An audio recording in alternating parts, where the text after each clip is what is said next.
Hello welcome to my channel. ಇವತ್ತಿನ recipe beetroot chapati ಹೆಂಗೆ ಮಾಡೋದು ಅಂತ ತೋರಿಸ್ಕೊಡ್ತೀನಿ.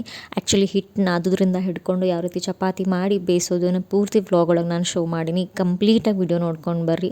ಹಂಗೆ ನಿಮ್ಗೆ ಇಷ್ಟ ಆದರೆ ಪ್ಲೀಸ್ ಲೈಕ್ ಮಾಡಿರಿ, ಸಬ್ಸ್ಕ್ರೈಬ್ ಮಾಡಿರಿ. ಆಮೇಲೆ ನನ್ನ ಫ್ಯಾಮಿಲಿ ಫ್ರೆಂಡ್ಸಿಗೆ ಎಲ್ಲರಿಗೂ ಶೇರ್ ಮಾಡ್ಕೋಬೋದು. ಇಲ್ಲಿ ಮುಂಚೆನೇ ನಾನು ಬೀಟ್ರೂಟ್ ಬೇಯಿಸ್ಕೊಂಡು ಇಟ್ಕೊಂಡಿದ್ದೆ, ಏನೂ ಮಾಡಿಲ್ಲ, ಜಸ್ಟ್ ಬೀಟ್ರೂಟ್ ಒಂದು ನಾನು ಬೇಯಿಸ್ಕೊಂಡಿದ್ದೆ. ಅದಾದಮೇಲೆ ಮಿಕ್ಸಿ ಗ್ರೈಂಡರ್ಗೆ ಹಾಕ್ಕೊಂಡು ಅದನ್ನು ನುಣ್ಣಗೆ ಪೇಸ್ಟ್ ಮಾಡ್ಕೊಂಡಿನಿ. ಅದ್ರ ಜೊತೆ ಯಾವುದೂ ಆ್ಯಡ್ ಮಾಡ್ಕೊಂಡಿಲ್ಲ. ಅಂದ್ರೆ ಕೆಲವೊಬ್ರು ಜೀರಿಗೆ ಮೆಣ್ಸಿಕಾಯಿ ಎಲ್ಲ ಆ್ಯಡ್ ಮಾಡ್ಕೋತಾರೆ, ನಾನು ಅದನ್ನೇನು ಮಾಡಿಲ್ಲ. ಸಿಂಪಲ್ಲಾಗಿ ಇದ್ರ ಬೀಟ್ರೂಟ್ ಚಪಾತಿ ಅಂದ್ರೆ ಬೀಟ್ರೂಟನ್ನು ಅಷ್ಟೇ ಹಾಕ್ಕೊಂಡು ಗ್ರೈಂಡ್ ಮಾಡ್ಕೊಂಡು ಮಿಕ್ಸ್ ಮಾಡ್ಕೊಂಡಿನಿ ಅಷ್ಟೇ.